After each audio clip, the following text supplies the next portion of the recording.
Hi everyone, time for another beer review. This time it's my Banoffee Weizenbock. Now I've never brewed a Weizenbock before. This was loosely based on a recipe and a book that I read. Didn't have all the ingredients and just tweaked it just ever so slightly. So I don't know what this is going to turn out like. This is one of the other batches where I had carbonation issues. I know Big Banana Brewing's probably going to get sick fed up of this, but thank you again. I think you've basically saved all the batches that I thought I'd essentially lost or had no carbonation on. So, well, certainly so far so good. Touch wood. One of the batches that I've drunk since has has carbonated up. So, grain bill for this one was 556 grams of wheat malt, 278 Mars Otter, 186 grams of Munich, 56 grams of Crystal. I replaced Special B with Cara Aroma, 56 grams, and I didn't have chocolate wheat, so I just used pale chocolate. That's 38 grams. Two hop additions, Hallertau, both of which were 6.5 grams at 60 and 6.5 grams at 15. And the yeast was Safbrew WB06. So without further ado, let's keep everything crossed that this one is actually carbonated. Let us see. It's just out of the garage, so it's a bit cold. I only transferred it to the garage this morning, so it's been indoors for the best part of a week to 10 days. So, fingers crossed. Yay! We have a hiss, we have cannon smoke. Fantastic. Let's see what it pours like.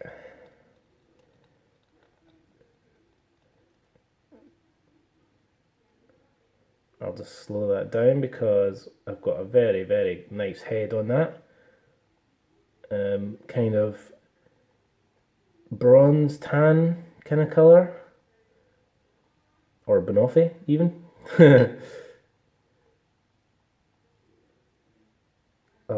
Very happy with the colour, very happy with the carbonation. Let's see. It is a Weizenbock, so I suppose I could put the yeast in, but I'll leave it there just now, and just that wee bit left I'll save to the end. So that pours, doesn't show up in the camera very well. It looks darker than it actually is, but that pours a kind of a, it's got a red hue to it when you hold it up to the light. It's not really coming across very well on camera, but it is kind of, what colour would I say that was? Not quite ruby. It's got sort of an orange, reddy tinge to it. It's a very nice colour. It's coming across as, on camera it looks like it's brown, but it's actually paler than that. It's very nice looking actually. Head dissipating just a little bit, sort of half a finger's head, but it doesn't look as if it's moving anywhere. Bubbles are very fine on top, kind of medium at the side. Let's see what she smells like. Oh, very distinctive, characteristic kind of WB06. That kind of almost clovey, bubblegummy kind of smell.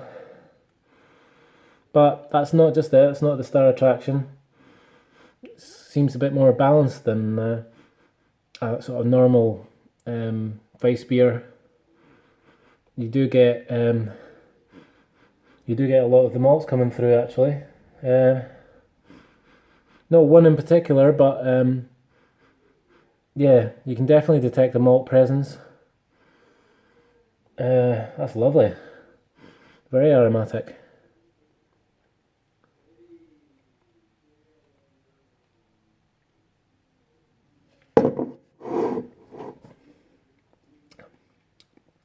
Oh, that is beautiful.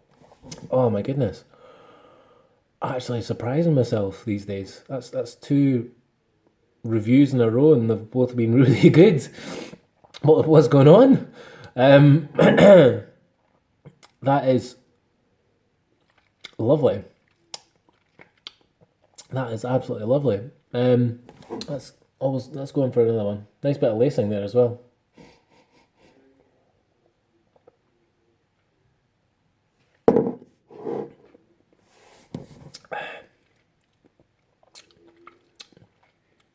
Very nice. Not overly bitter. IBU is meant to be about 20. I was aiming for, excuse me, I was aiming for 6.6%. Ended up just a tad over 6. Lost a few points, but I'm not complaining. Nice wee bit of lacing there.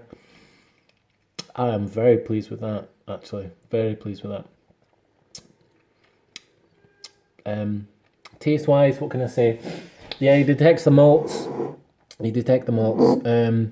Now, I've never used Cara Aroma before, and I guess there's quite a combination of different components there between the wheat, the Marisota, the Munich, the Crystal, the Cara Aroma, and the pale chocolate. So I can't specifically pick out any individual one of them.